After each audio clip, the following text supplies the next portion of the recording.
Welcome to the Outer Realm with MicheleDerocher and Amelia Pisano. Airing live on the United Public Radio Network, 105.3 FM in New Orleans.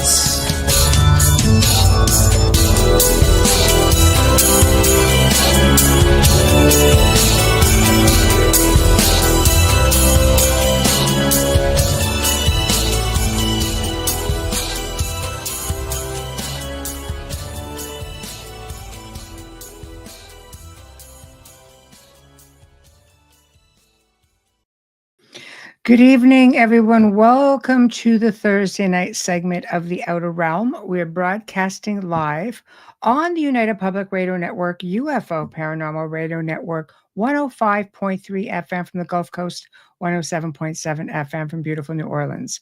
We're fully sponsored by the amazing people over at Folgers Coffee who have been a part of our journey for the last, I would say 5 years. So thank you, Folgers. We couldn't do it without you, nor would we want to. And we love you for your continued support. Big thank you to Justin Snicker, aka Dr. Snick the Sonic Surgeon, for the contribution of his time, his music, and his voice for the intro you just heard. He is an award-winning composer of Halloween, horror, sci-fi, and dark wave electronic music, which can be found on all of your favorite music streaming platforms. Also, big thank you to Steve McGinnis, the artist behind the banners and logos here at the show. Check him out on Facebook or Instagram. Also specializes in the horror genre, but does phenomenal commission pieces of any sort. So tonight, okay, we're bringing on my compadre. Let's bring him on because it's open mic night. Yay! Yay! He's back. He is back. There he goes. And people are chiming in. Hello, Janie. We love you. Always so happy to see you here. Hi, Kathy. Love to have you back. Thank you. Hello, Contessa. Hey, Kazan. How are you guys? So, of course, it is open mic, and it's like, God, there is so much going on. I don't even know technically. Well, I know where we're going to start, but I mean, it's a lot of information. This, like the last, I mean, what do we have in open mic? 2 weeks ago, a week ago, 2 weeks ago. And I can't believe the amount of stuff that has happened between then and now. Misha's at work, and here she is listening to us. Oh, that big grinny face. So anyway, so thank you for being here with me, Wayne, filling in for Amelia, who's down and out. You know, it's been a real rough go for that poor girl, but I'm sure she's here in spirit. And I know she was sending things earlier, which is great. So, we're good. Hello, Michael. Thank you for tuning in and hanging out with us. Thank you. All well, lurking and listening. Yeah, we're all well for sure. Thank you. How can we not be? We have all these terrific people in the chat room. And for those of you who may not have been able to catch last night's show with Dr. Christopher Macklin, you're going to have to go to our other platform because it kind of turned out to be something extremely uncensored, which we did not expect. So, yeah. So that's very slippery rabbit hole that was. Yeah, hey, Tara. Yeah, it got crazy. And it was just like, wow. You know, it was I just kind of sat there and went, let's go. I know. At that point, it was kind of like, just go for broke. Let's do it. But the video archive is up, just not on our regular YouTube. I'll leave that right there. You've heard me mention it before. So, in fact, you can go right here. Because apparently, you get chastised for just saying it. So, here we go. That's where you can go and find it right there. And again, you know, please feel free to subscribe, like, follow, share, comment. I love hearing from you guys, and I do respond to everything. And I'm always just so happy to do so. And I know we are very happy when you support us. We love you all very much for that. So also, Michelle, how are you? Hi, Michelle. So tonight, this is something that literally just popped up. And I'm just going to try to get to it. boycotting the Villisca Axe Murder House. Now, I don't know if anybody's been keeping up on this. I just found it, so I haven't had a chance to really get into it. But from what I'm gathering, this thing is under new ownership, and I guess the current owners are not really let me see here. I guess they're not really either playing nice. I'm just trying to find that info for you guys. We have that much info. I'm just trying to find it all. 1 second. Okay, it's on that one. So essentially, this is where are we? Okay. Well, let's just leave it there because I don't have all the info. I am trying though, so bear with me. So apparently, the new owners have several different locations. It's called U.S. Ghost Adventures, and that's the name of the company. So it looks like they're writing off another very popular name that's out there, and I don't know if it's one of the same. I don't know enough about it. Like I said, this just sort of came up, but it looks like they're also trying to collaborate with other haunted locations, trying to bring everything together. So I don't know. So they operate in over 150 cities, offering tours and pub crawls and ghost hunts, overnight stays, places like the Villisca Murder House, Lizzie Borden House, places like that. And there's a lot of they're offering perks and all kinds of things, offering monetary incentives and appreciation. So if you, a lot of people right now are really, they're really not happy about this, and they are boycotting it. And I guess it's because they're not overly respectful. Judging by some of the chats I was able to catch, they're not playing nice in the sandbox. So let's talk about for a moment owning a haunted house. Wayne, you're a perfect guy to ask. Yeah. You're perfect guy to ask. You know, you had a haunted house, right? And hey, Dolly, and hey, Alan, and I know that I've managed, different locations, and I've represented different locations, and I, always tried to make sure in that respect that there was a lot of integrity and so on.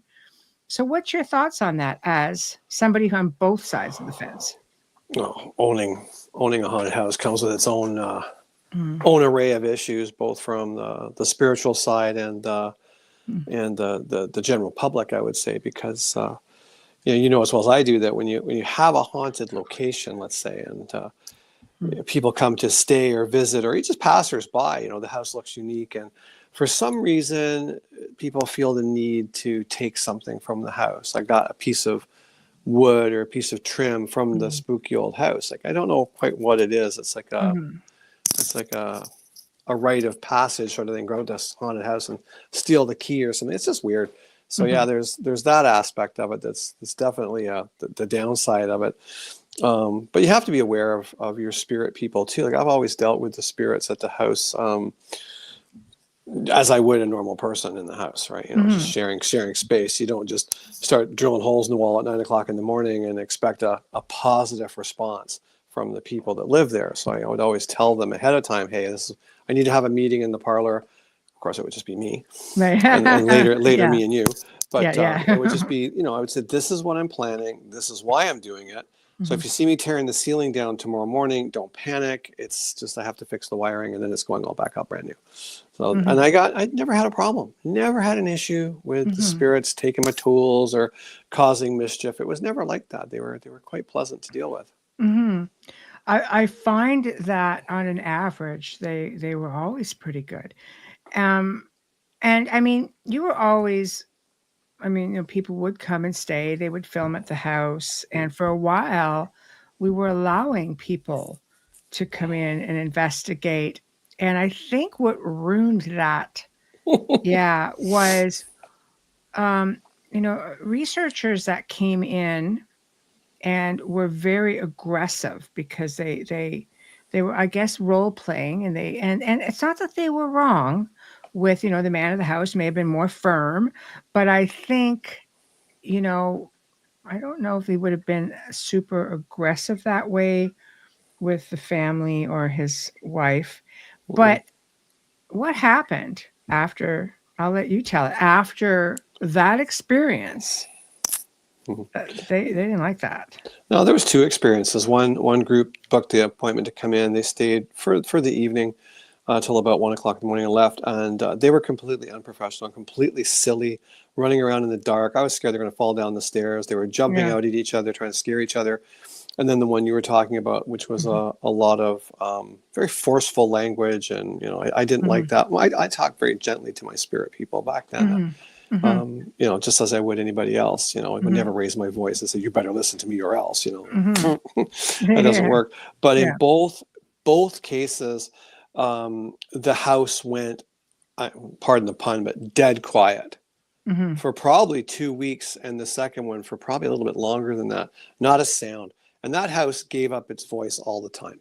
Mm-hmm. Like she spoke, like there was footsteps, doors creaking open and close, different sounds of bells, different knocks and stuff like that. There was nothing, like Mm-hmm. zero interaction with that family for quite some time. So they Mm-hmm. definitely let me know that this is not a dog and pony show and we don't like it. So Yeah, that was they the end of were. that.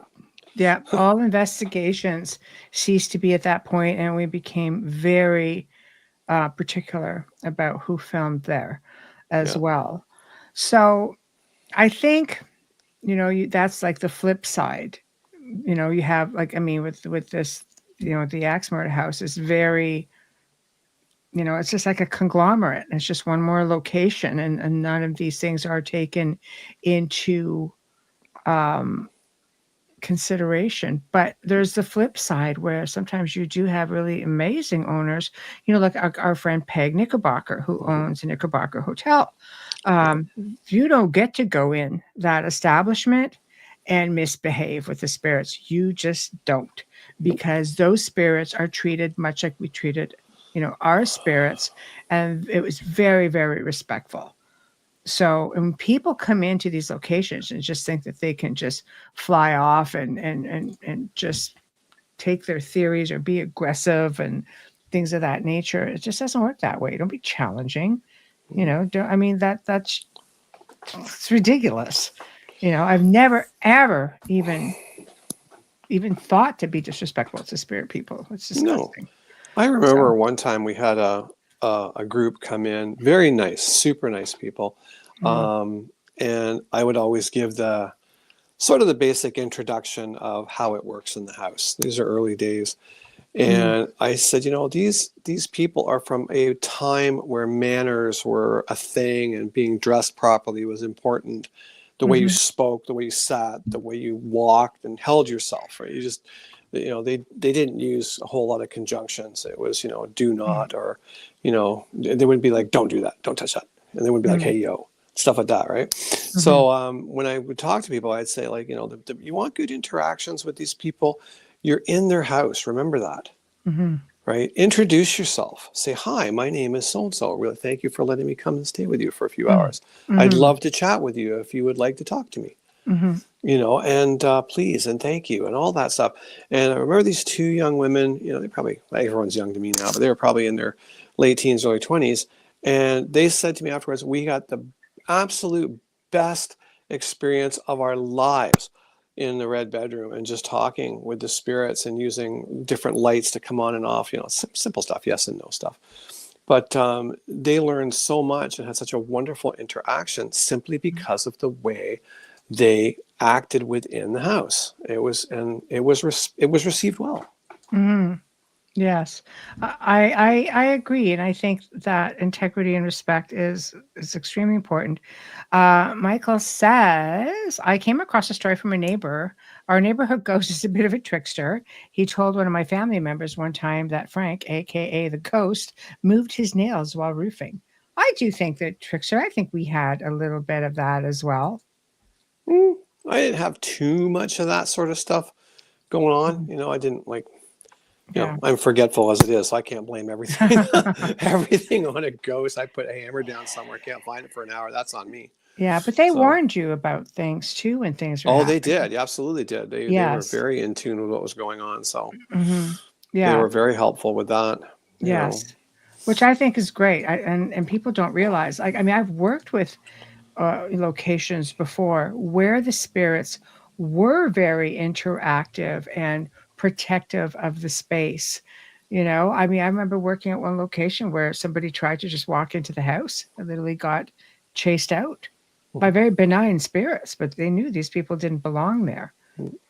I So, think I think some of the going back to the whole thing with the axe murder house. I think, oh my goodness, I've said this before. It's become like the flavor of the week. You know, like the paranormal is now the mhm, is now the new cool. You know, I mean, mhm, like everyone's had a ghost experience. Everybody's been haunted. Everyone's been possessed. It's always, you know, I've done that, been there, done that, bought the T-shirt.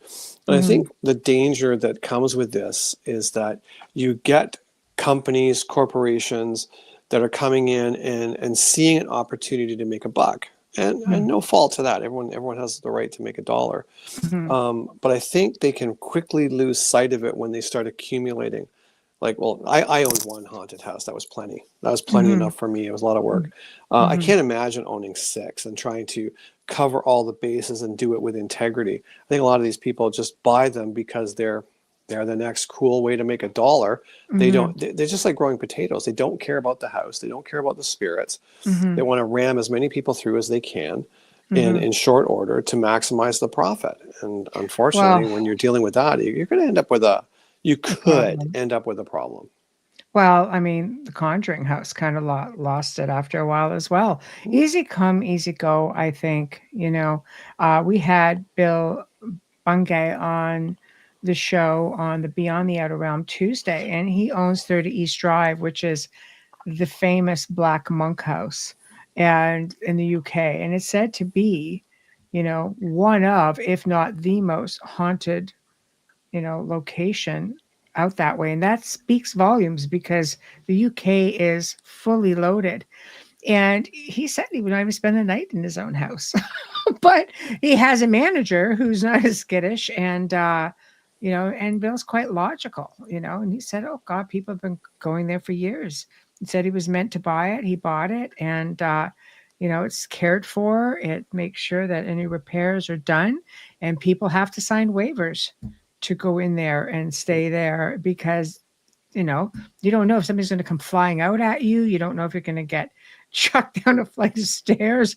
You have to be fully aware. So I think, you know, owners do have to have that due diligence as well to not just protect the spirits of the home, but to protect the people who are coming in.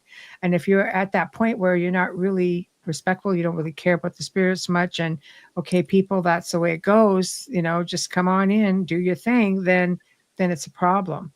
So, but It that's can be an issue for sure. I mean, I had one night I was just at home and all of a sudden there's these two people staring through like up against the dining room window looking through like this, and I'm just like, what? So I go out and I talk to them and what are you doing? Oh, we saw a red light on inside and we thought it was a ghost. I'm like, it's a red lampshade. Like, it's private property. What are you doing? Like, I don't come to your house and look through your windows. Come on. well, we know that happens even in the middle of the day, and I come Yeah, it flying out does. like a bullet, Yep. you know, because people just got wander in like, oh, I thought this was a movie facade. What is Oh yeah. wrong with you?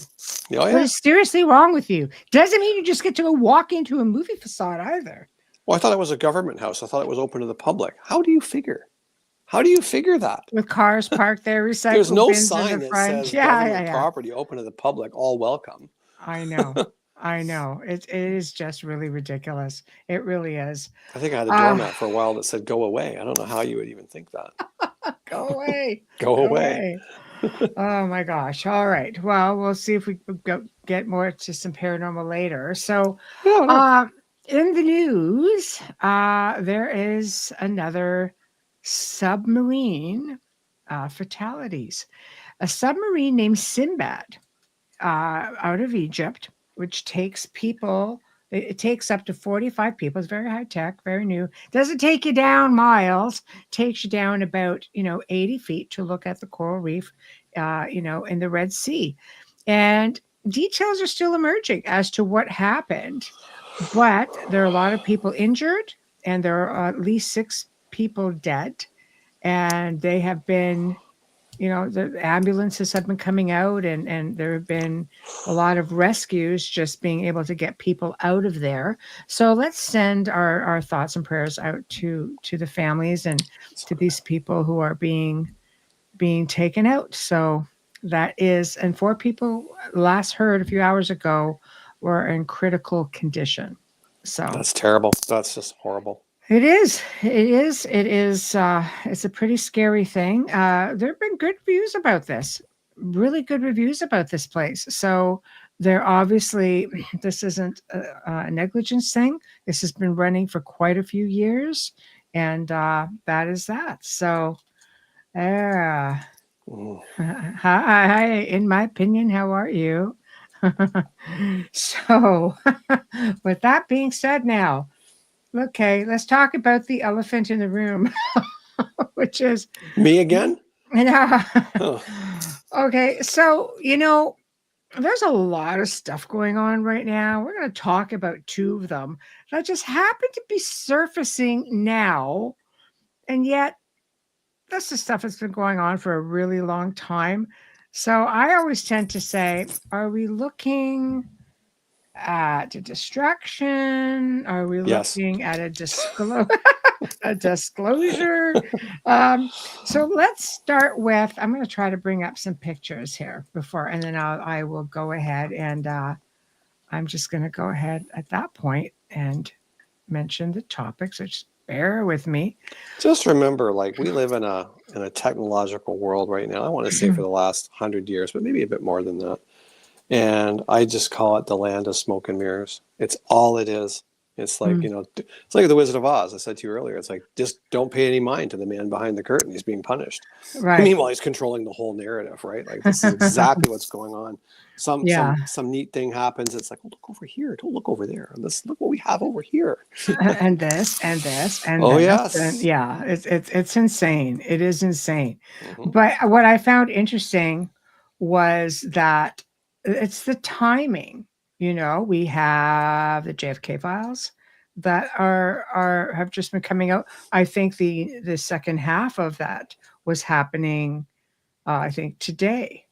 But let's talk about the Pyramid of Giza. So let me just get up a share screen here. Now, I've been to the pyramids.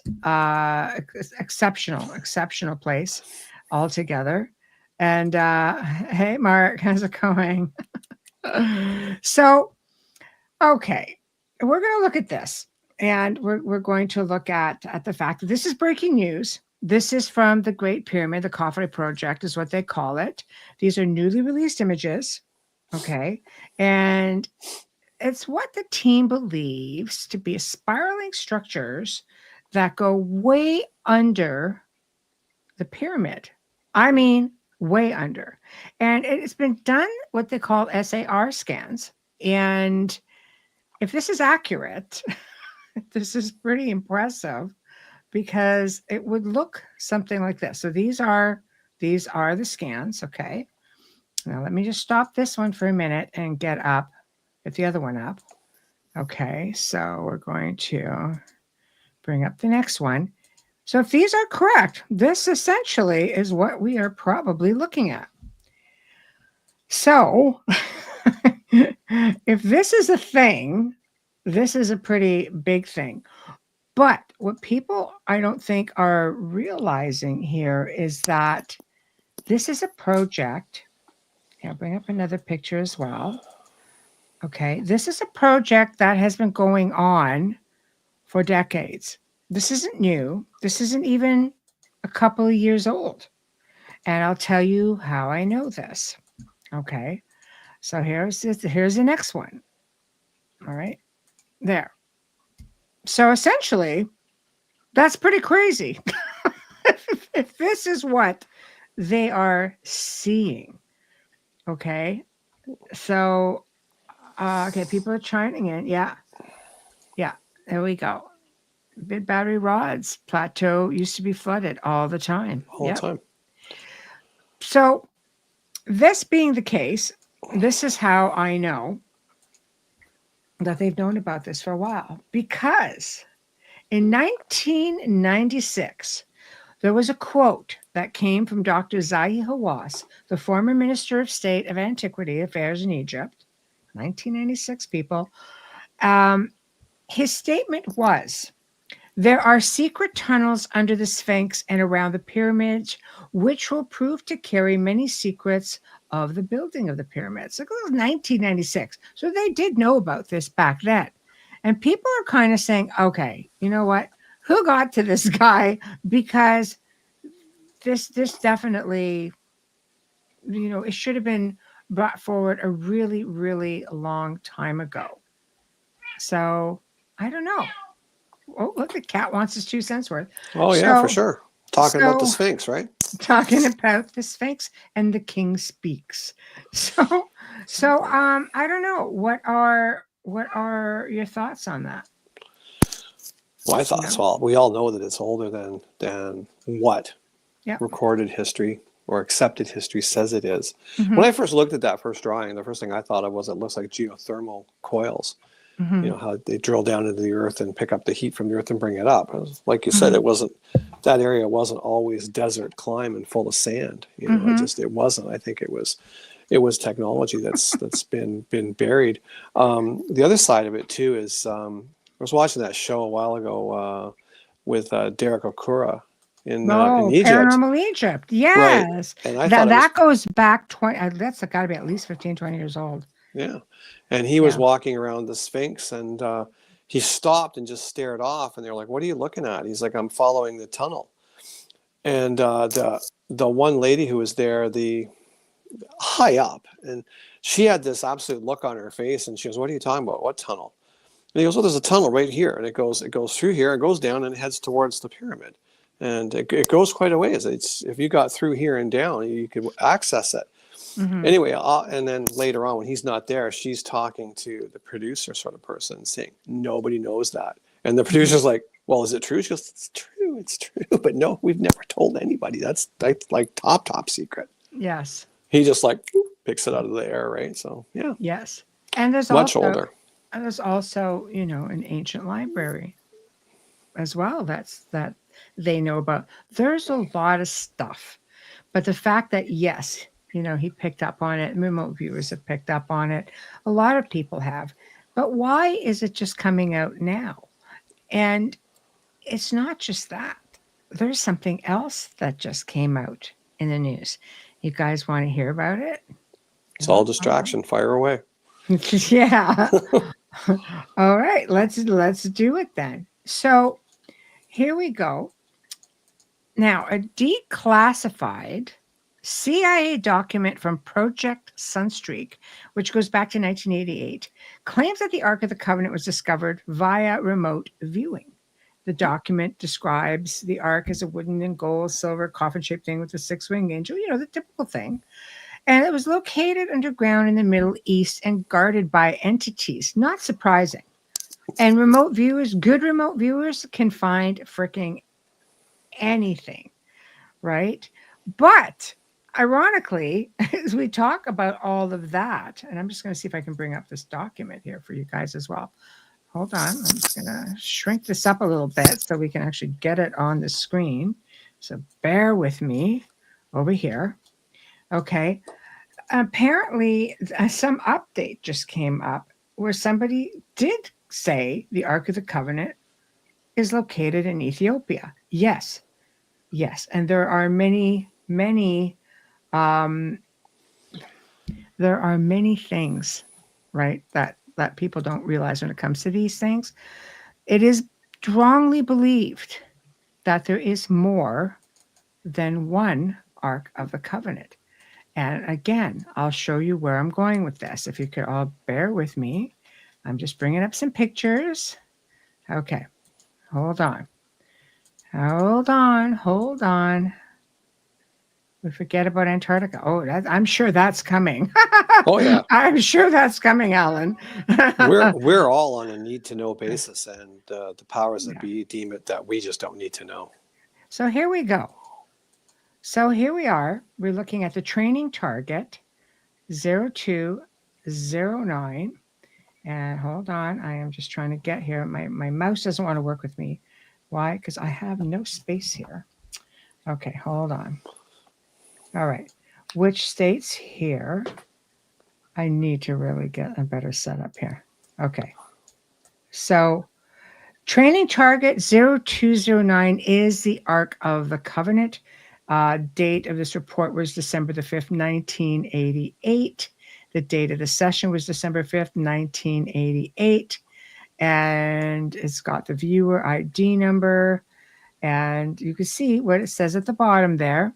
Attained an excellent site contact, doing very well. Stage 4 structure. This is basically what they had said. Have to be careful with editing, though. This does not seem to be a problem at the time, just something to watch for. So that's one document. Okay. So there we go. We have that one. And let me see if I can bring up the other one. One sec. Everybody likes to bring things up. It just splashes on screen, but I just feel better knowing exactly what I'm putting up there. So as you can see, it talks about the target is a container, and there's another container inside of it. It's made of wood, gold, silver. It's similar to the shape of a coffin, and decorated with a seraphim, which would be like the winged angels, right? And it's protected by entities. So this is a whole really big document, obviously, because this is like page 14. So it's protected by entities and can only be opened now by those who are authorized to do so.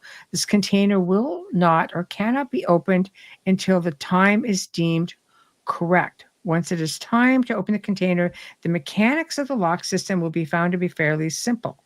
Individuals opening the container by prying or striking are destroyed by the container's protectors.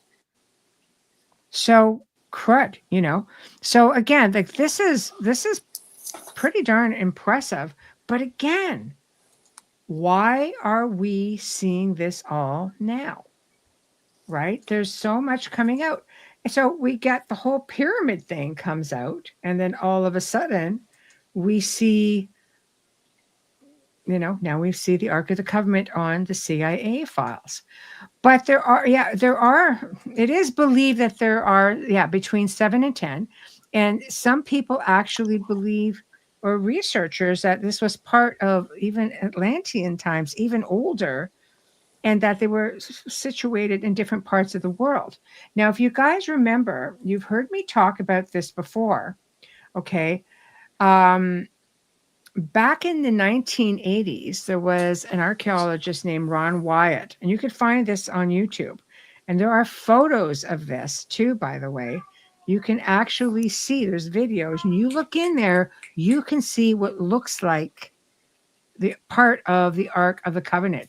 It is buried in a mountain below the crucifixion site, right? And where the blood of the crucified man flowed through a crack in the rock onto the Ark of the Covenant. So he reported this to the Israeli authorities, and he was told to cease all excavation, and everything was buried. It was reburied. Sounds about right. Yeah, right. So I don't know. So there are a lot of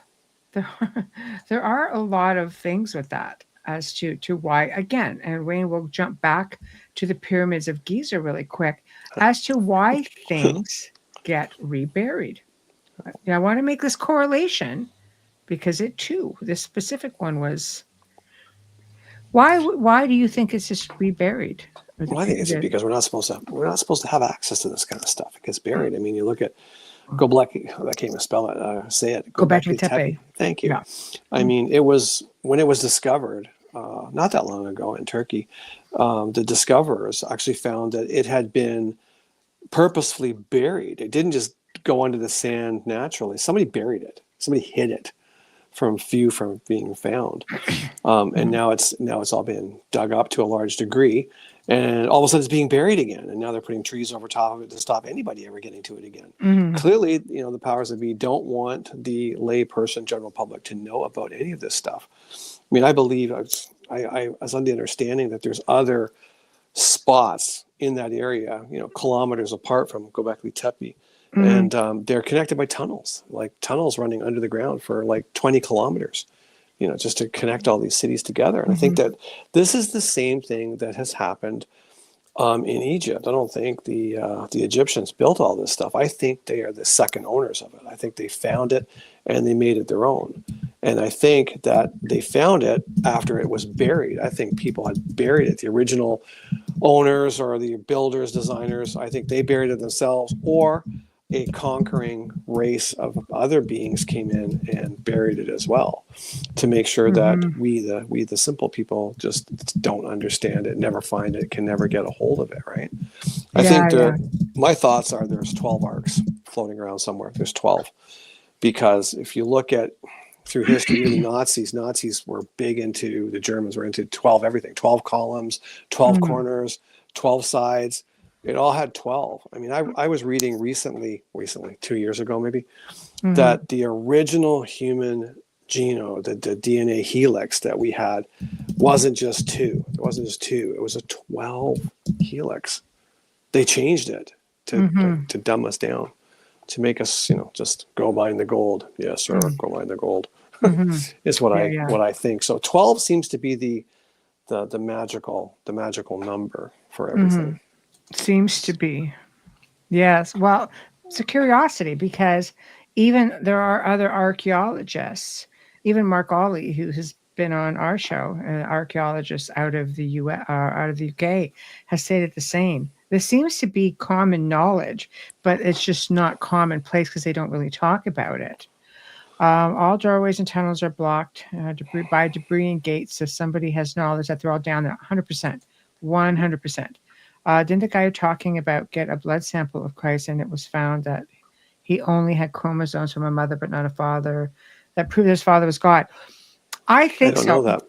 I don't remember that, but could be.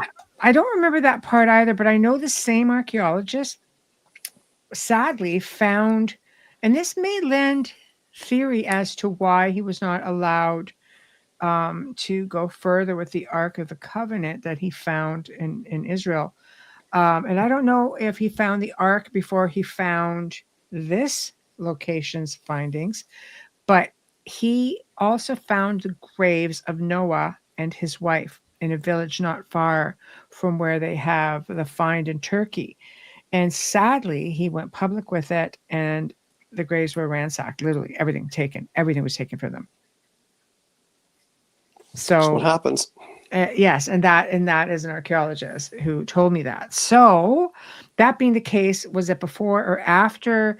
I mean, I might have, said, no, man, you can't, say anything about this. That's it. No further excavation. If this had happened, or maybe it's the other way around, which is why this archaeologist decided I'm just going public with it because I got ixnayed on this. Like we just don't. I don't know all those details because Noah and his wife thing just came to mind right now.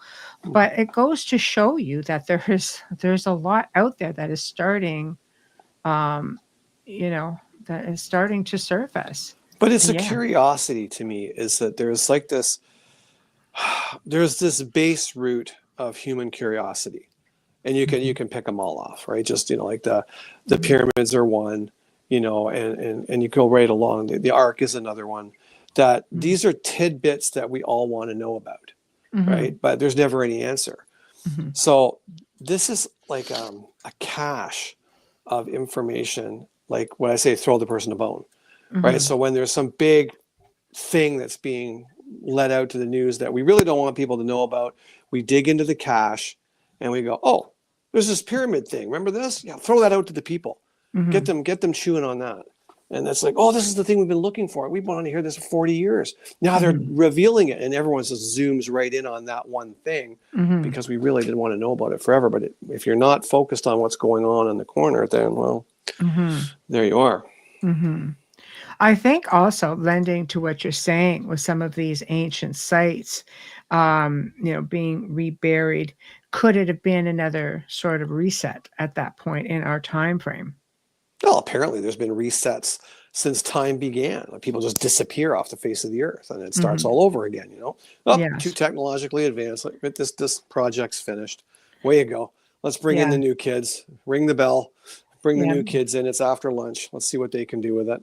Yeah. They've got evidence of civilizations and technology going back, like the misplaced, out of place artifacts. It's like there are all kinds of these things.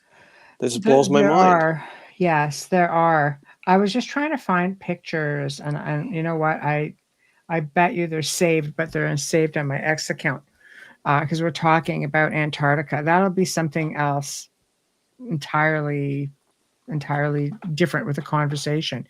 Well, I But think one of the most, can I just finish up with yeah, just of out of course, place thing, just really quick while it's yeah, on my yeah. mind, because you know what my mind's like. The one that I find the most fascinating, it doesn't really get a lot of airtime, was in Russia when I think it was Russia, and they were just digging in the permafrost because they found this herd of mammoth that were now coming out of the permafrost. They'd never found such complete, Mm. mammoths with, stomach contents, everything still intact. It was pretty amazing. Underneath one of these mammoths, they find a aluminum and magnesium, what looks like a skid plate from a landing craft. It's all machined. Right. It's perfect. It's absolutely perfect. And they can date this thing because it's underneath It's the mammoth. okay. Yeah. Sorry, Yeah. what? No, I was just saying to Kurt, it's okay. We're going to address some of that. Yeah. Yeah. Go ahead. Yeah. So No, something that they just totally went. It's out there floating around, but it's not getting the kind of airtime you think that this thing would have found. I mean, could it be extraterrestrial, like from before the mammoths? Sure. Mhm. I think so. Mhm. Could it be a time slip of our own people? Is it from the year 3030 and they've come back and they crashed or left a skid plate underneath the mammoth way back when? But it's just one of those Hit things. the mammoth. Maybe that's why the whole herd's dead. Right. I mean, it's just such a curiosity because Yeah. that was amazing to look at that thing. Yes, absolutely. And again, it just goes to show you. Here's the structure. And again, guys, I just found this, so I did not have time to get the exact location of where this is. But what it did say, because I researched, just so y'all know, right literally within about 20 minutes of the show. So there's this guy right here. Okay. And they're saying, let's just look at this place. Look at the size of this. And there's this teeny little entranceway in there. And this is what allegedly, again, I like to try to verify things, but it was so quick. I thought, you know what? I'm going to share it and see what you guys think. Anyway, this is one of the locations that came up as a potential location of the Ark of the Covenant. So I'm going to dig on this. I am going to dig on this, and I am going to try to get more information on it because, like, it would. I mean, how the heck would you get something that heavy up there? Probably wasn't always that high. I was going to say, unless it wasn't always that high, which we know. Things change, right? I have been to many parts of the world where there have been monasteries way up in the mountains, and you think, how the heck, would they have gotten up there back in the day? Because these places are centuries old. It's not like you could and there's no place to land, even a helicopter, to get up there. So they're still obviously going up the old-fashioned way. But I thought this was interesting and definitely someplace that I want to dig a little deeper with this because it's pretty interesting concept. See the cat still at it. Oh yeah, cat's just having a field day. So Kurt is no problem. Kurt, we talk about everything here. I let you guys lead the way. With Antarctica, obviously, yes, something going on down there. Every nation has a base around the whole area. There's no war, but there is something, and they're talking about what's beyond the ice wall. Well, the photos I saw today looks like, and people have been doing topical maps. Like there's a no-fly zone, but people are getting images, and it looks like a whole lot of greenery. Greenery, and when you kind of, there's appears to be some interesting images. And again, I don't know. I'm not showing them all because it's a matter of I want to really research it. Is it AI? Is it just, photoshopped? What is it? But I can tell you there's a lot of talk about it where people are really going on about what is beyond this ice wall. Things are not what they seem. And we know there's stuff down there. We know there's ancient history there. Some people are saying or believe that no, there's ancient civilization there. Hitler was aware of it. There are people, whistleblowers, military whistleblowers even, have come through and said, no, I saw this, this, and this down there. So we know there's things there, but we just don't know what. And apparently it's on a need to know basis. We all apparently don't need to know. Yes, every 12,000 year cycles, 100%.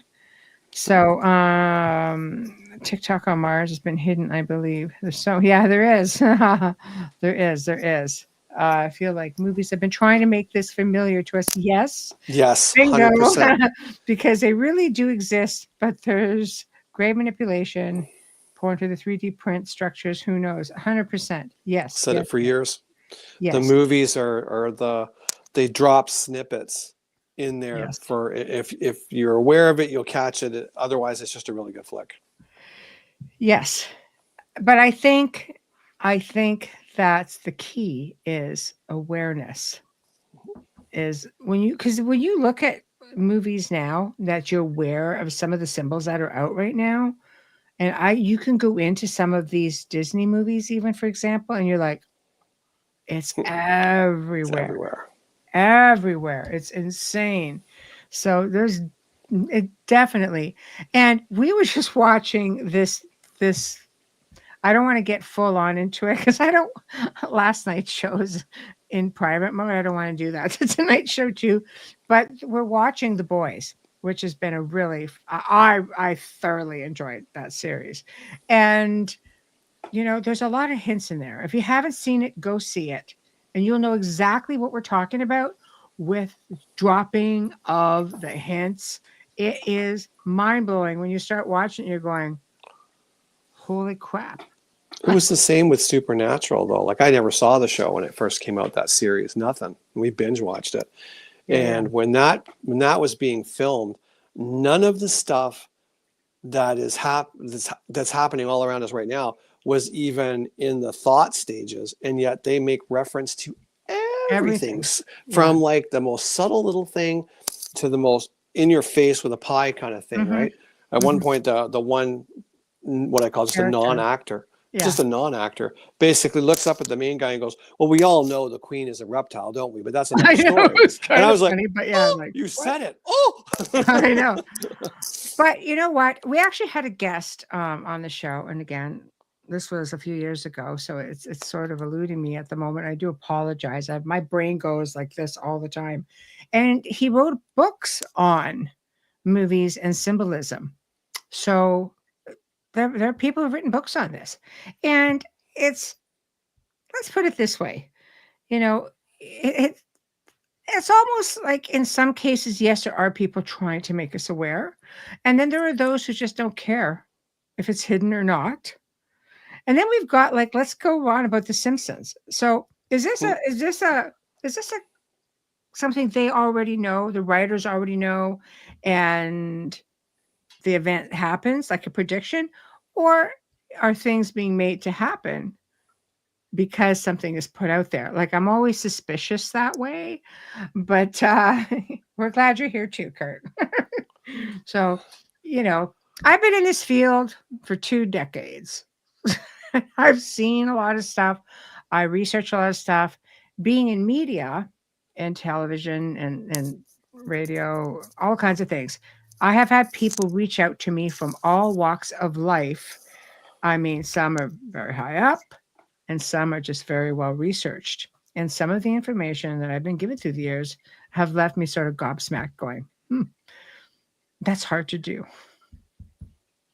That's hard to do. It's hard to get me to go, huh. I remember working with one it. television producer. We're just talking about reality television, and he just laughed. We're having a coffee, and he's like, my friend, there's nothing real in reality TV. Just remember that. It's like, oh, okay. Yeah.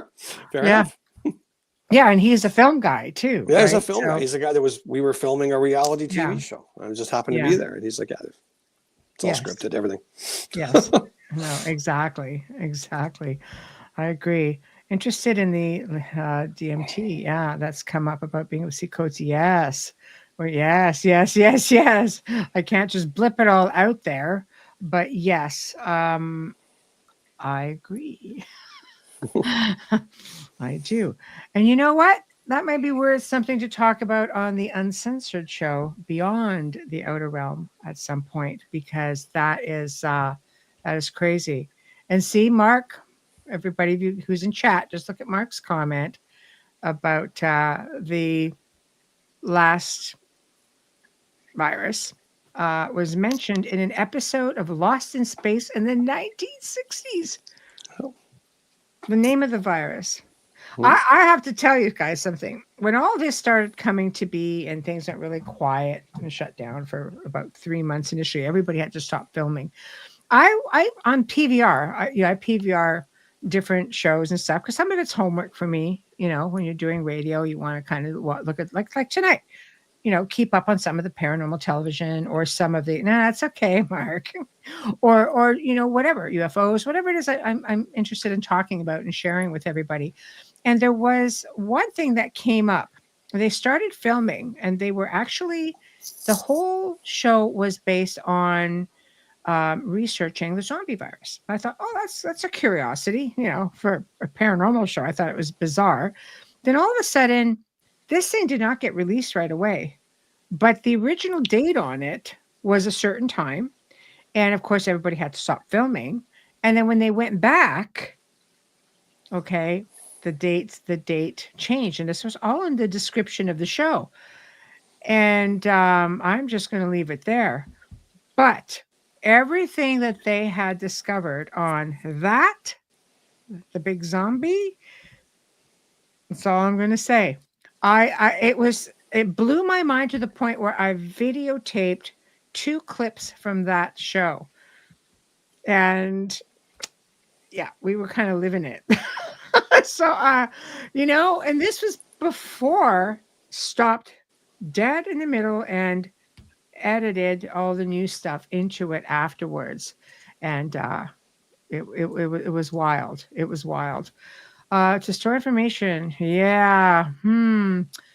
Yeah. Junk DNA is very interesting for sure. There's a lot about that. There's a lot about ourselves that yeah, we don't know about. And I think we're going to start learning. That's a great, awesome chat. Oh, glad you enjoy. So everybody, again, feel free to chime in, and because we could get into many different directions for sure. Almost like we have to have a Beyond the Outer Realm Tuesdays at 2 Eastern, by the way. We almost have to do an uncensored open mic. Open mic. Well, Dr. Ada Louise and I did one, and you know, we definitely had some amazing stuff. Carol Ann Iadarola, who was with me, I think, again, there's only one place you're going to find those conspiracy and those type of shows. I'm going to put it right back up. Here we go. That's where you can go find that one. And there's another one happening next Tuesday. Carol Ann and I, part 2, happening right there. Right. And Dolly Saffron, Preston Dennett, and I did one. That's where you're going to find it. So it's just like, there's a lot of stuff. There's a lot of stuff. It's okay to have a lot of questions. That's all right. Also in X-Files. Yeah, right. Yeah, see, that's right. X-Files. So not stuff that was all hidden. A lot of stuff that is out there. Some of it is like hidden in plain sight, kind of thing. Right? Oh, yeah. So I don't know. Thoughts, Wayne? We can go on and on. I try not to have thoughts. I remember years ago when I was watching Indiana Jones for the first time, like the very first one, you know, with the Ark of the Covenant and everything. I remember them being in some cave or somewhere, and it happened so quick. I ended up going back to see the movie again because nobody believed me what I saw. One of the walls behind where he's like maneuvering through, and they had all these hieroglyphs and stuff on the walls, I was pretty sure I saw R2-D2 and C-3PO carved into the rock behind his head, right?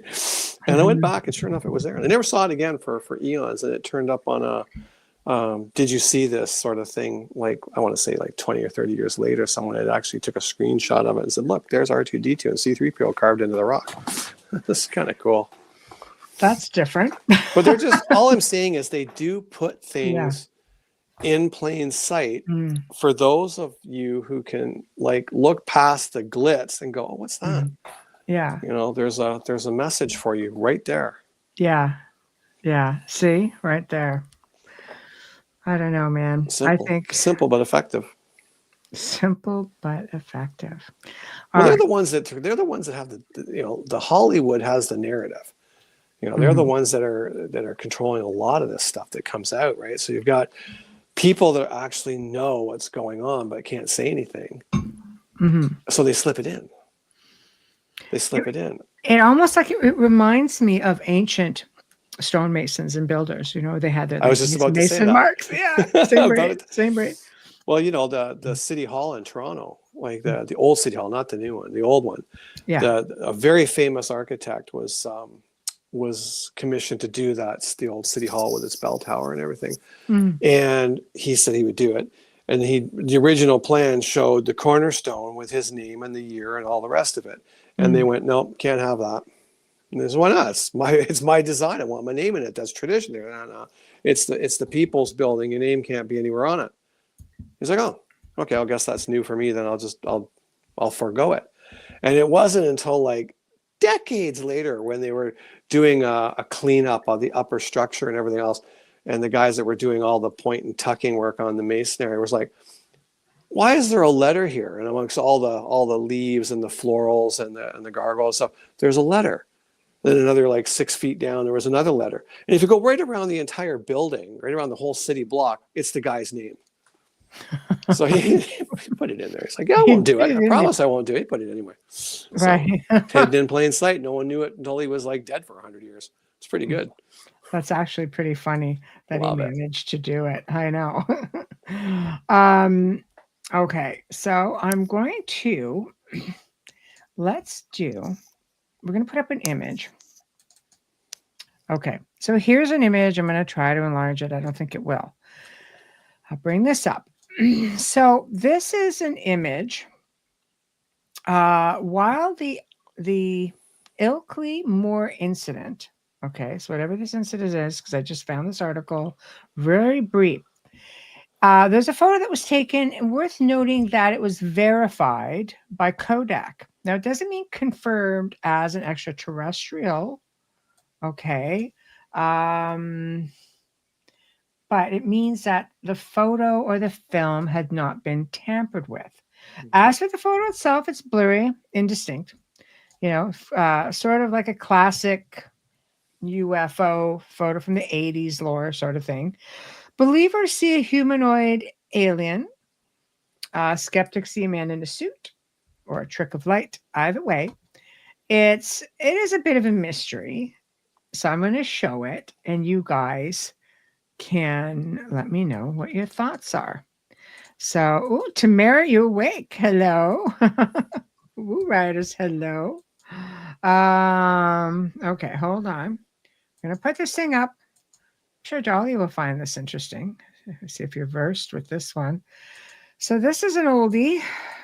This is as big as I can get it.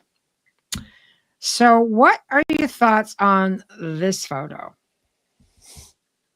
What does it look like to you guys? Looks like one of those little green army men I used to have as a kid. And I would melt them, change the shape of them, make them into things that didn't look like little green army men. Yeah. Got to remember, like back when I was a kid, I was playing around with a still black and white camera, and, faking UFOs in the sky and making crashed airplanes and stuff. That's what I did. That's something I would do. Yes, he is, Mish. Yes. So this is supposed to be undisputed. It's just a matter of what is it exactly? Well, it's an undisputed photo. We just don't know what the photo is of, and you've got no scale. You don't have a scale. Yes. You don't have a scale. There's not a tree or something or a car or something you can judge the scale by. You know. All they're saying it was, roughly from the 80s. This seems to be the consensus as per the time. It's let's just say it's an 80s style photography. And it was not, again, film has not been disputed. What the photo is of, however, is what's being disputed. Dolly must have dropped out. One thing I do find interesting about this photo. Oh, no, there you are. Yeah. Maybe. What I'm looking at there is a lot of the ancient carvings and paintings on temple walls and stuff when they're depicting the Anunnaki and things like that. They always have that little bag, that little purse type of thing that they're carrying. This little individual here looks like they have exactly that in their hand. Yeah. Like that little bag. Looks like there's a little something in there for sure. Yeah. So again, nothing tampered with, but we just don't know what we're looking at. So that's that. I don't know. Could have been one of my little green guys that I melted to make into something else. Could have been. Could have been. But interesting nonetheless, so that is that. So here is the information on that. Sorry, I did have it.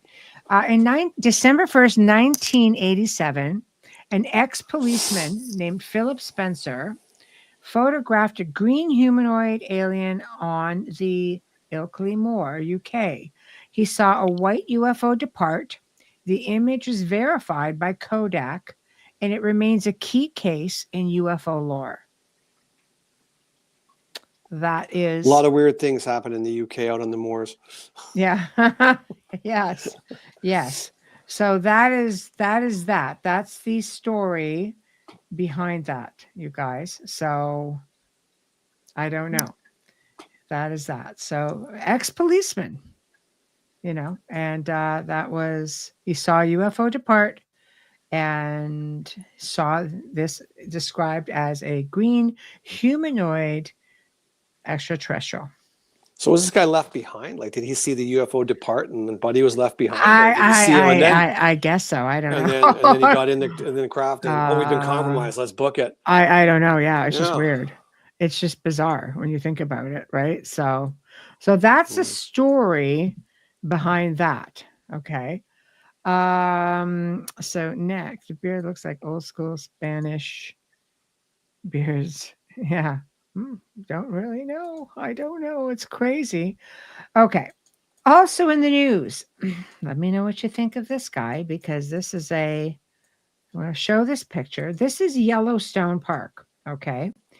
And that's a crazy one. It's insane, because they don't know why they're doing it. Scientists are like, what is going on with this? And they're trying to figure out what this is all about. Just remember, animals are more in tune than what we are. Exactly. So here we are. Yellowstone Park. It's, opening season for the most part. They don't know if the bears are just, a hibernation thing and they're all messed up. Usually you'll see some bears in the area and they'll tell you stay away from the bears. But this is what has been going on at Yellowstone as we speak over the course of the last few days. So scientists are just trying to figure out, is there something going on with the bears? Do the bears know something that we do not know? Right? So is this, is it AI? Well, I don't know. Scientists are saying this is a thing. So I don't know. Is it, if it's fake, not fake? Do you want Wayne's logical brain on this? Sure, let's go. Instead of the paranormal brain? Yeah. My logical brain says that when I'm looking at that picture, it could just be because the asphalt's warm from the heat of the sun. They're coming out of hibernation. It's been a cold winter, and they all just kind of like flop onto the asphalt to get the heat from the road to warm up their muscles, to get them kind of like, oh, I'm alive again. Yeah, but that's my logical brain. Well, some of them are sitting up. Some of them are on the side of the road. Some of them are in the grass. But yeah, I would think so. New steam vents. Yeah, exactly. So I think they can. I think the bears sense that there's something happening in the ground. They can hear it, feel it, sense it. That there's tremors. That there's been talk about a huge volcano eruption in Yellowstone now for a decade. yeah, coming up. Maybe things are rumbling a little bit. I don't know, but I'm thinking. animals are very perceptive, and I thought it would be just was fun to share. This also came up today, and I thought, God, this is crazy. Is the whole world going crazy? So I Hmm. don't know. I don't know. Popped up is on my YouTube. The channel is called Top Five. Interesting. No, I found that guy on X a couple of weeks ago. Actually, after we did the last open mic, which is why we didn't cover it. But it's so odd that it just popped up. Yeah, see, probably because it's surfacing again. Hey, Allie. I saw the elk and such were doing it in other park locations as well. So, which is, again, that's different, right? This is crazy.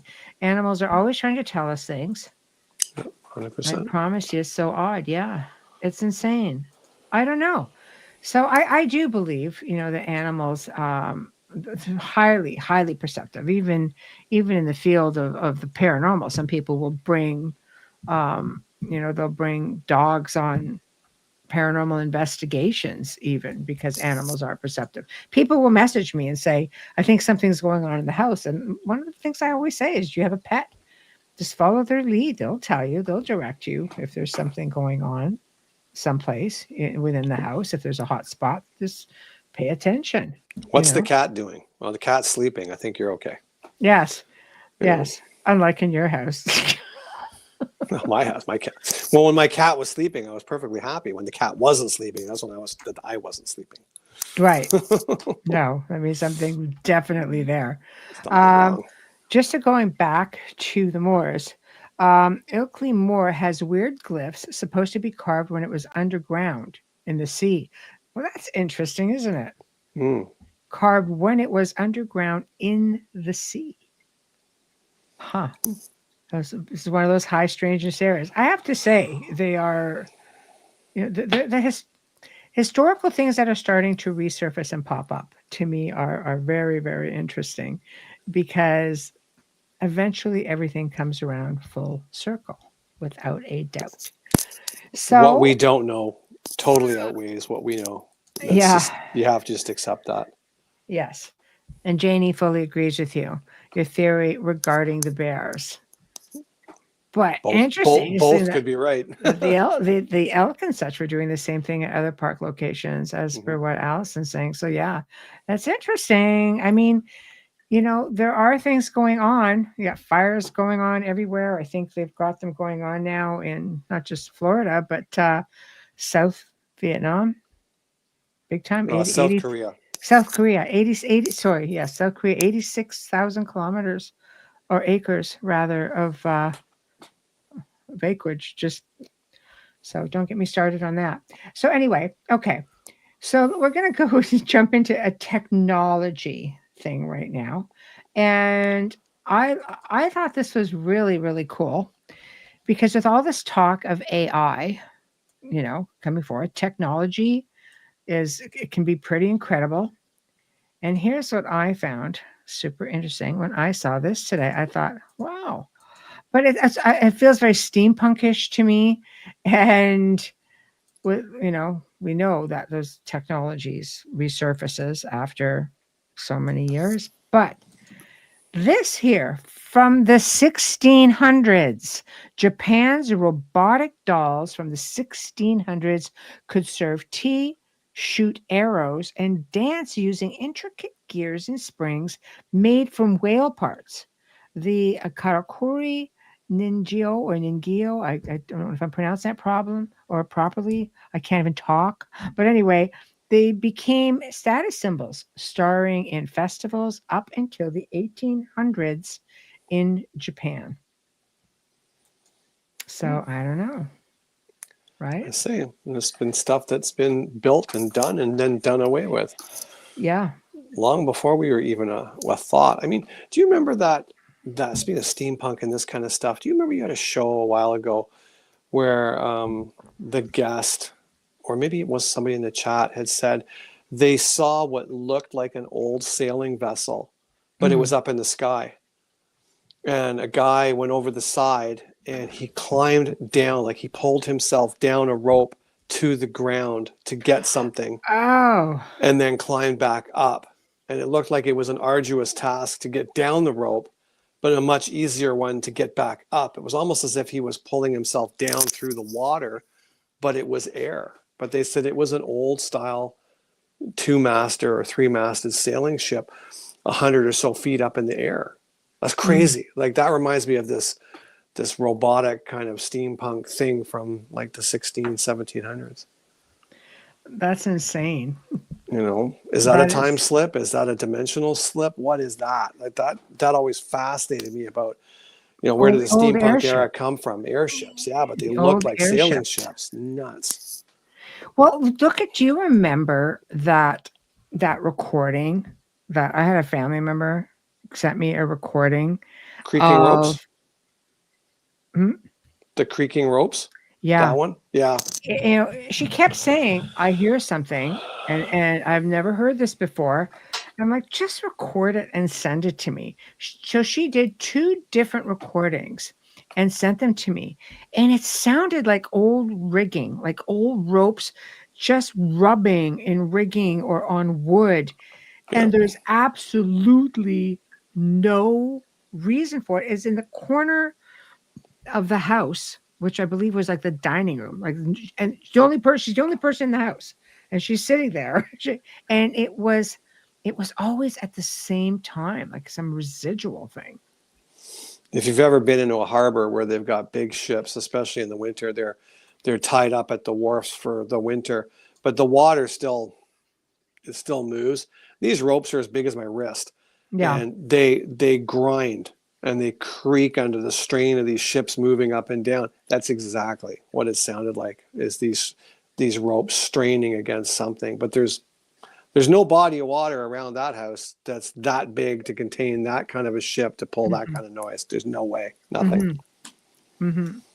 I know on the Gray Zone on Sunset that Joe Montaldo and I did, we were going to do a show on these old airships and just how much they are a part of our ancient past. And I say ancient, I mean, going back like a few hundred years, maybe even 800, maybe 1,000. Like there are so many things out there that we don't know. But the fact that, you know, she captured this on her recording. She just took her tablet and just set it on the table and just walked away and went and did something else. And you could hear the occasional car go by, but on an average, all of a sudden you start hearing this like grinding. I'm like, what the hell is that?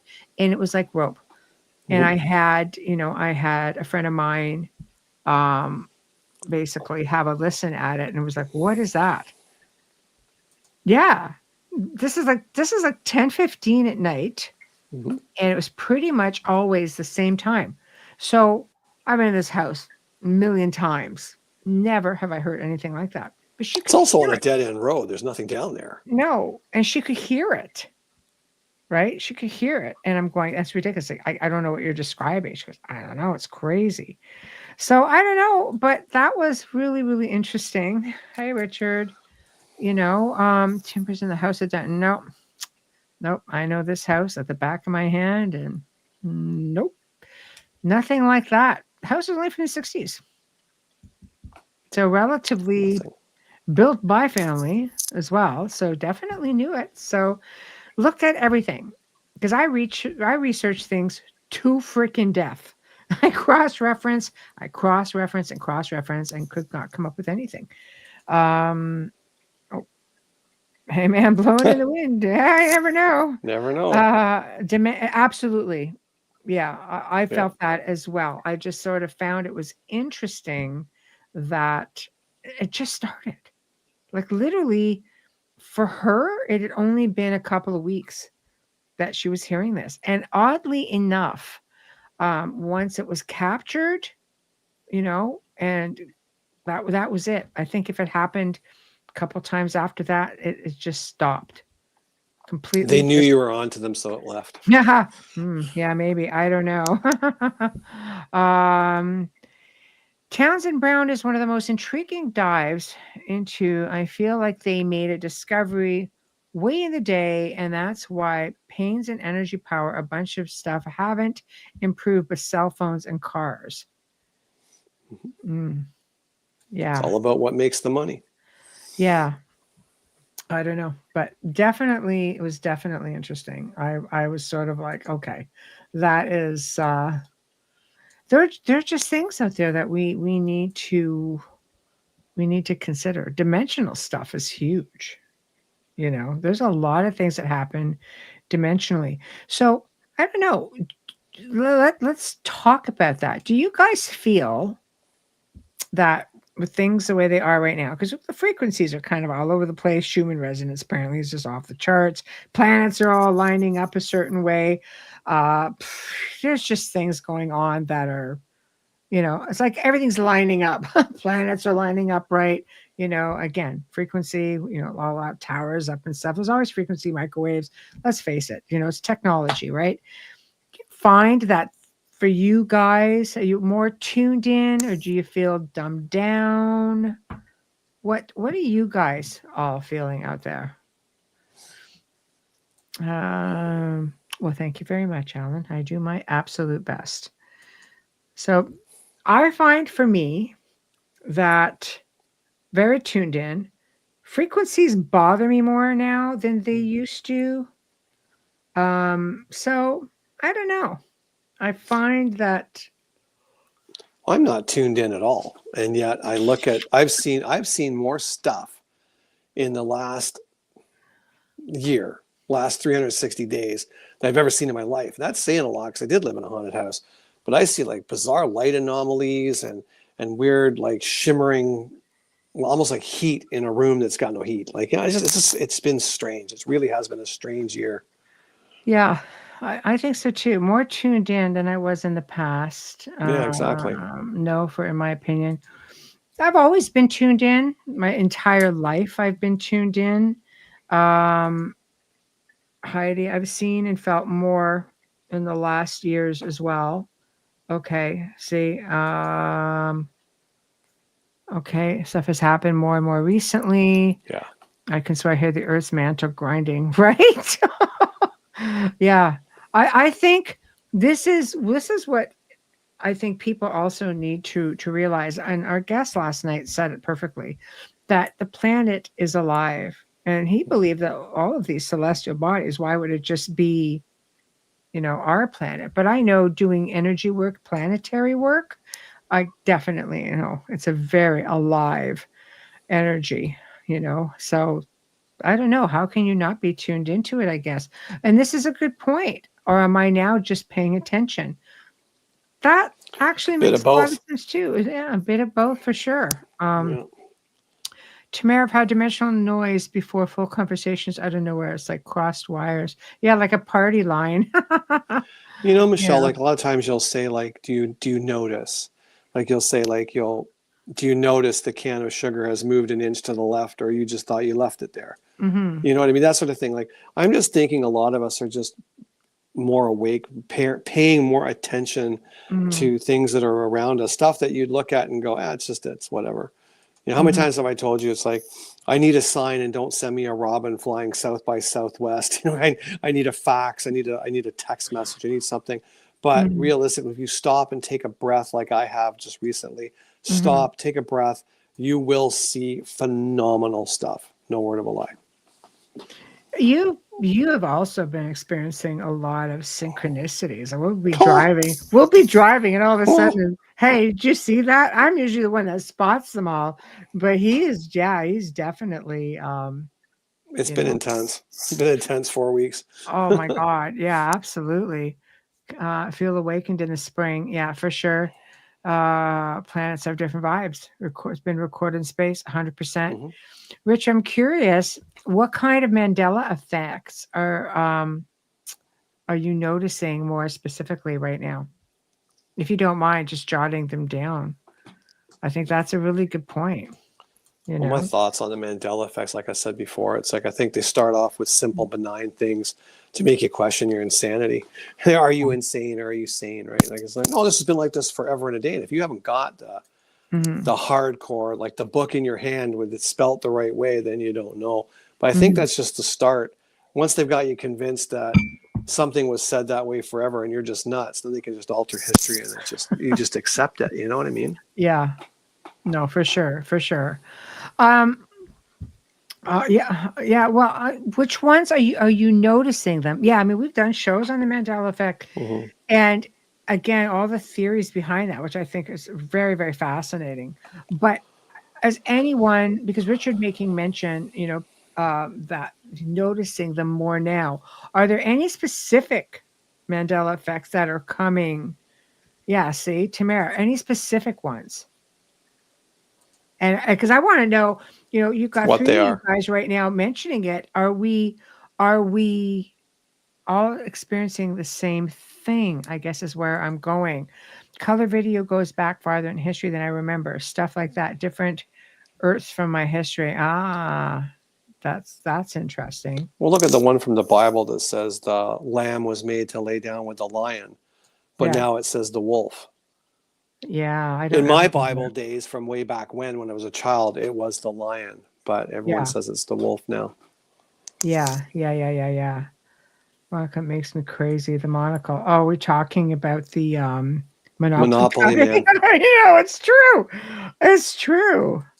Yeah, no, we are not. Mm. There are definitely some things going on. I recently had something turn up on my front porch that should never have been at this new house because I lost it at the old home, but there it was sitting on my front porch at the new house. Crazy. Wow, that's crazy. Yeah. Yes, the wolf, believe it or not. I know. Yep. Um, the worst in history has changed people that are alive that were dead. Right? Tell me that's a thing right now. Hmm. That's you could dig deep down that rabbit hole too, though, Tamara. Let me tell you, billions of versions of Earth, so anything is possible. Tons of Bible changes, companies, logos, TV shows, music lyrics, people name changing. Yes, people back from death. Yes, yes. Are there any that are sticking out the most right now? Like, are we all kind of in sync with the same thing, or is it different from everybody? That's kind of where I'm very curious about because it's like this reset thing. So every time they reset, they just start changing things and making you look like you're Well, it's cuckoo. a glitch in the matrix, right? It starts off with just a hiccup, and the hiccup becomes the norm. It's a cat. If you might cat 10 minutes later, it's hungry again. Hmm. That's funny because our cat, his bowl is like a safety net. As soon as you move it, he loses his freaking mind. Whether there's something in it or not, it's like he wakes up out of a dead sleep and knows it's like Yeah, automatically gone. my chi is disturbed. Oh, I know, right? Pollution guy shows up in the news. Oh my God. Shifts in your reality. Some notice personal ones, like the light switch is on opposite side of the wall, things like that. Okay. That could be me. I'm always moving the light switches around here. The Matrix, I know. Matrix was a documentary, I'm sure of it. Sure, it was. We've done shows just on the whole Matrix thing. I've done other people's shows on it, and Joe and I have done an extensive show on the Gray Zone Uncensored, and that show was fully loaded with information. I did do meditation, asking for a sign that what I'm seeing is real. So it showed me the best day. Aw, that's awesome. I love that. Mandela effect. Do you think? That's interesting, Tamara. Hmm. Meatloaf as the singer? Is that what Yeah, she means? Okay. yeah. I suspect we all died in 2012, and now we live in the alternate world where we woke up alive. The same time frame is slightly different. No death, just crazy learning lessons. Mm. Yeah, you guys are awesome. We're Yeah. just digging a little bit of a rabbit hole here for sure. Oh, I don't know about a rabbit hole. Someone's got a power auger. just going down power It's just auger. We're digging 30 going. feet already. It's pretty quick.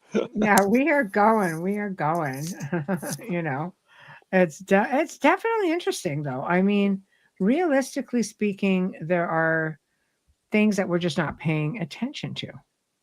You know, But they want that. The powers that be want that. I've said that since I was 20. They want you so busy working 3 jobs and everything else, so you don't even notice the little things and the big ones. mhm. You don't pay attention to it 'cause you're too busy trying to like get that last overtime check. You know, it's just it's not nice. Yeah, I know exactly. I'll dig through the archive. Mandela effect is fascinating. Is inside a black hole. There's a whole bunches of other solar systems. Ha! Boy, we could go. We could go. Believe me, we Oh, could we could go. do that. You guys would be great guests on my buddy's channel. He had a pretty big channel. YouTube clipped out. Oh, our network channel had tens of thousands of archives and like thousands of people on it. It's under review right now. After 5 years, they're finally reviewing it after us fighting for it all this time. We keep getting knocked off, but we're 30 shows here, so we kept getting knocked off. I lost over 100 archives, so I started using this channel just to make sure I don't lose any more. But yeah, oh no, for sure. I do lots of other people's shows. Listen, always happy to, always happy to. And Wayne always tag along. Sure. Bring him Always along. like that. I like that. The fingers I, on the other hand. I, on the other hand. Yeah, exactly. Oh, past life stuff, folks. That's what we're talking about. Past life stuff. Yeah, this is stuff we always talk about. We talk about a lot of different things, and I agree with Alan. This is why, I mean, we love our chat room because Yep. it's no holds barred. I love just the bouncing of ideas. And one thing about open mic, it's including everybody, which is what I like. Planets in the wrong spot drives me nuts. Now you're going to have me going out there and looking. Mm. You know, Mark, they fear us the most and what our brains are capable of doing. Yes. That's why they're trying to dumb us down. Yes, 100%. And while we are,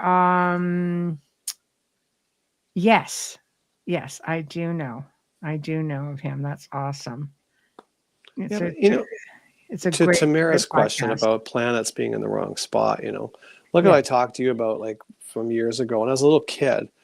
I remember talking to my mother. We were outside one night because we would go camping, and I said, like, where's the other moon? Because we were looking up at the stars and stuff. And she was like, what are them? There's only one moon. I'm like, no, there should be 2. So where'd the other one go? Yeah. It was just bizarre. And I felt convinced that it was, there should be 2. And it wasn't until like probably 2 years ago when we were jamming about the same thing. And I thought, you know what, I'm just going to look it up. I'm just curious about who's got 2 moons. And lo and behold, which planetary body's got 2 moons in our solar system? Mars. And I have all kinds of like creepy, horrible dreams about Mars and the end of life on Mars. It's pretty horrifying. So makes me wonder. So so you have memories of that essentially is what you're. I have something. Those dreams they're just, they're so 3-dimensional, realistic. It's just that I can describe the landscape, the buildings, the people, everything. It's just, and it happens in what I call real time, to the point where I am talking to a guy who would have been my commanding officer at that time. And he looks at me and he says, how you feeling? And I said, I'm all right. And he says, do you still hear the voices in your head? I said, sometimes. He goes, do you still feel that our world is the real world, or the voices in your head where you go? Is that the real world? I'm like, it's hard to tell sometimes. Like, that's just like unbelievable to me. This is stuff that goes on in my memory bank. Yes. It's craziness. But I know what goes on there. It's crazy. Walk-ins. Let me tell you when I was 4 years old. Tell your story. Absolutely. Oh, dude. So I was 4 years old. I was at my birthday party, my first birthday party I ever had. And I'm having a good time, and I'm dancing around in the rec room, and my family's all there, and the music's going. We're just having a generally good time. And all of a sudden I stopped in the middle of the room with everyone dancing and singing. And I looked at my hands like this. I was like, oh my God, I'm a child again. I'm a child. And I threw up and passed out. And then I woke up and the party was over and I was in bed sweating. See, Was like, it overexcitement, food poisoning? I don't know why I would say I'm a child again, but ever since then things haven't been quite right. So there's your see, step in. see, yeah, right there. And I'll tell you something. I've had a lot of people through the years mention step-ins. I had this elderly friend who said to me, he goes, when you do clearings, he said, go, send home as many soldiers as you can, and just go in and if we saw soldiers, we'd move them on. And I said, why? What is the relevance? What's the importance? And he just said, because this was before, when we went through all the crazy and the world shut down. This was before that.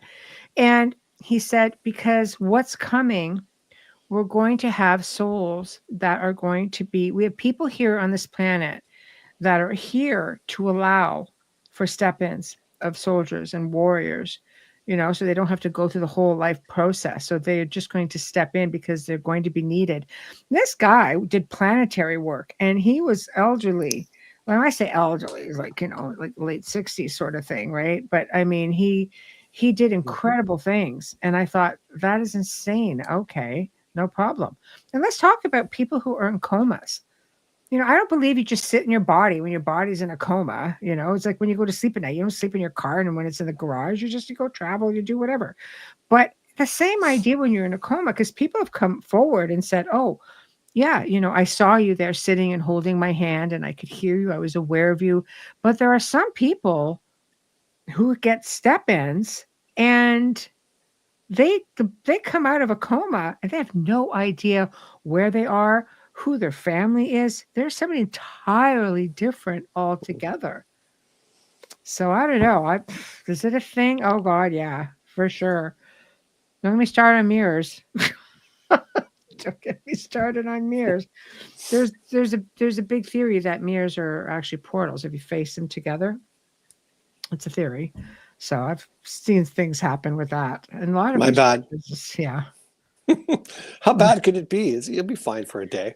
Oops, Yeah. sorry, my bad. I know. Oops. Yeah. Cleanse. Yeah. Cleanse mirrors. Extra super good. You have to. Absolutely. Talking about her altar, I don't disagree with her statements. I just watch out whenever there's a religion aspect involved. Yes. Yes. You know what? It comes down to the fact that I believe everything has its place, but I also believe that you should always be the one that remains in control. This is it's conditioning in many ways. And like, I personally grew up, with one faith, and I consider myself, completely different right now, but I can easily connect with the creator by going into the forest or just sitting in my living room, listening to some music and just, tapping in and just feeling that presence and being a good human and helping others. I think you just have to do your own thing, right? So it has its place, but just feel from within. You'll find what you're looking for. Just feel from within, because it's within you as well. Where, religion comes in is you can go to churches and be amongst your peers, and sometimes this is a very social thing for people, and they need that interaction to be with like-minded individuals. Like anything, I just think everything has its place. But for myself, I know I can reach within and find it very easily. So leaving that right there. I've had dreams of hand-to-hand combat with swords, vivid like memories. Because smell blood and death. Me too, actually. Also, Yeah. Kindred Also. spirits there. Yes, kindred spirits.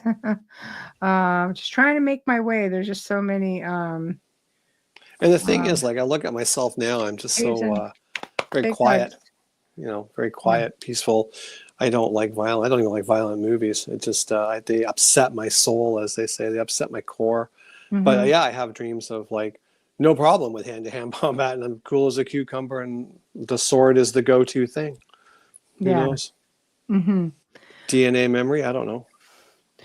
Well, that ancestry, ancestry, past lives. There's so much. Our guest last night really shed some light on some of that stuff.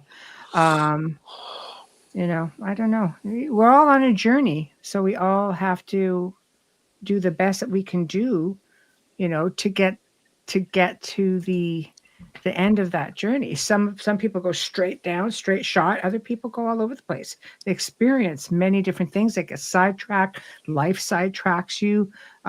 There's a lot to it. Everybody's journey is different, and sometimes people come in to help you on your journey. Vice versa. Not everyone can follow on your journey. Sometimes you come to the end of it and you realize like how many people have been left behind, but it just wasn't their time to follow along. Everybody goes at a different pace. And yes, growth isn't always comfortable. 100%. True. It's No, really it's not. No, exactly. I mean, I always thought my path went like a winding, all over the place kind of trek.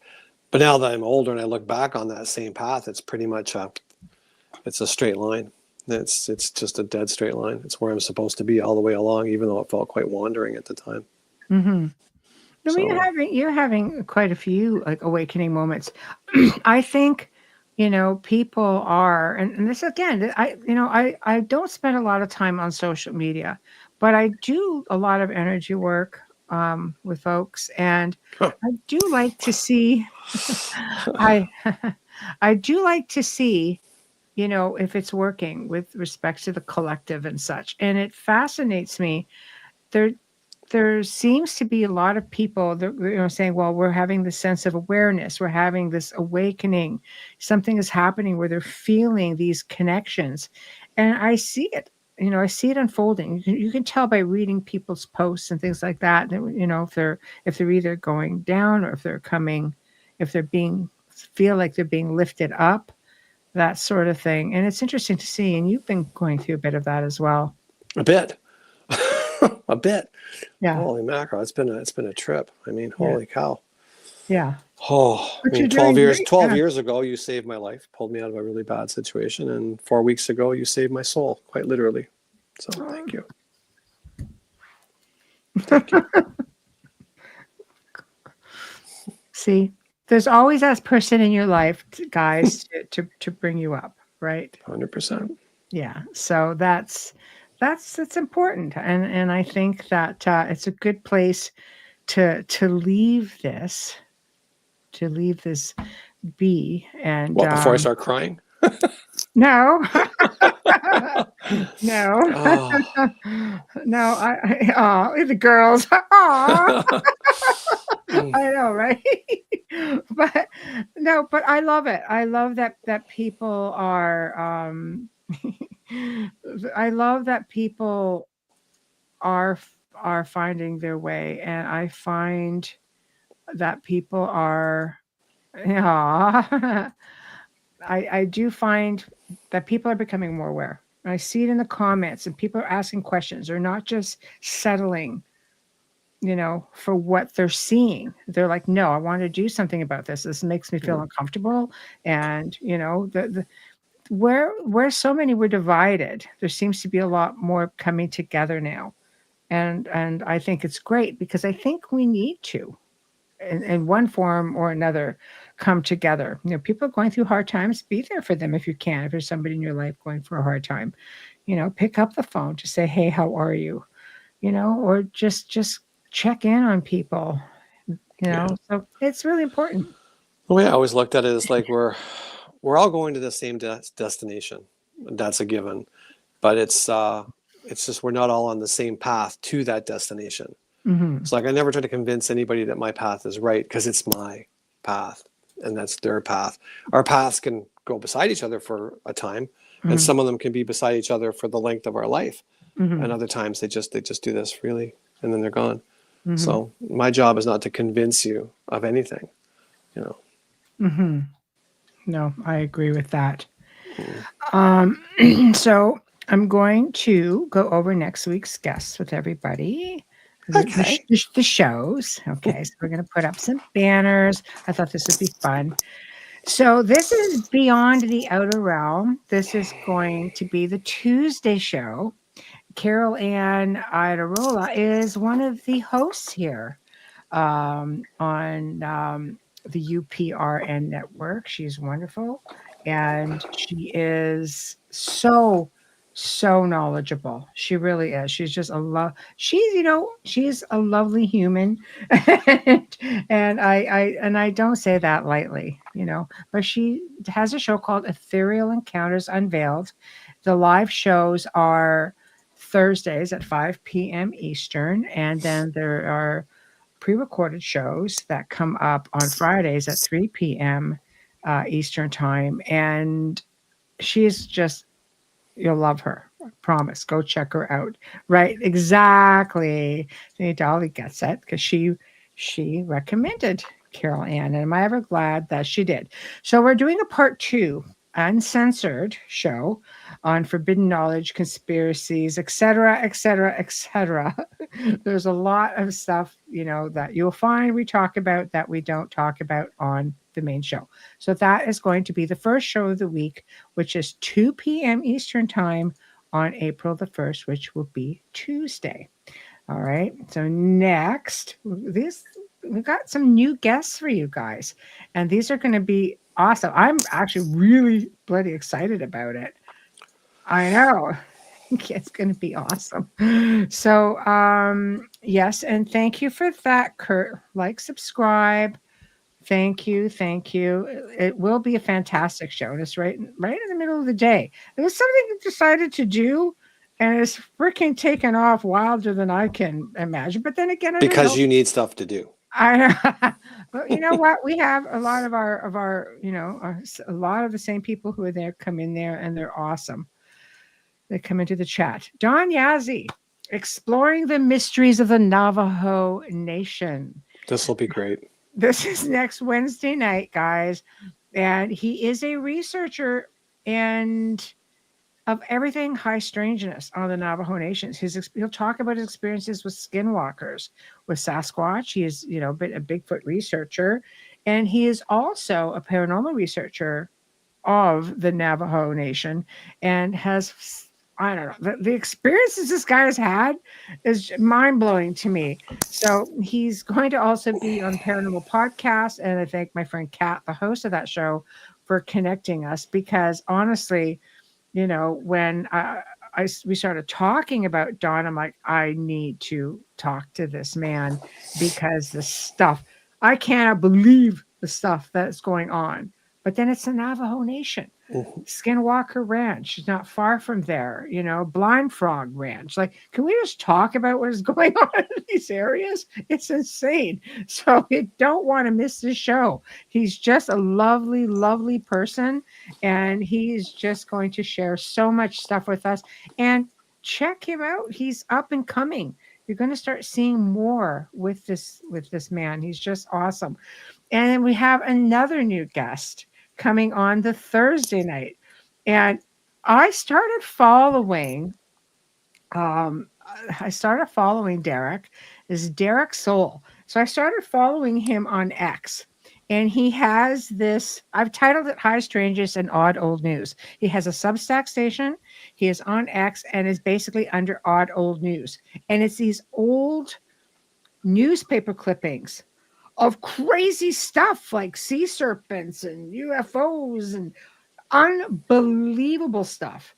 And I messaged him out of the blue and I said, I think you would make an incredible guest. And he goes, I never thought about doing something like that. No, you have to, because the stuff you have is just unbelievable. He finds these really old newspaper articles, some of them from the 1800s, like they really go back, and it's just crazy stuff. So that's going to be Thursday night, guys. So we have an amazing lineup for next week, every week really, but who am I to say, but I thank all of you guys, and you're still chiming in, and I appreciate you all so much for showing up here week after week and hanging out with us. No, he does not have a documentary. I know who it is you're talking about, and working on that too, just so you know. But same place, and up and coming, and he is awesome. So hold on, practicing will be okay. That's for Dolly. Okay, this is good. This is good. So, guys, again, thank you all so much. Big thank you to Wayne for stepping in for Bubbles. Let's send her some love. Make sure she get her up and feeling better soon. And big thank you to the United Public Radio Network, UFO Paranormal Radio Network, 105.3, 107.7 FM. Big thank you to Folgers Coffee. My beating heart. Folgers, yes. And big thank you to Justin Snicker and Steve McGinnis. Again, we appreciate you all so very much. You're all a part of our Outer Realm family. And we also, please, yes, come and tune in. Come and tune in. So we appreciate you all. And we'll see you next week. Have a terrific weekend. Be safe. And big hugs to you all. Good night. Night, everyone.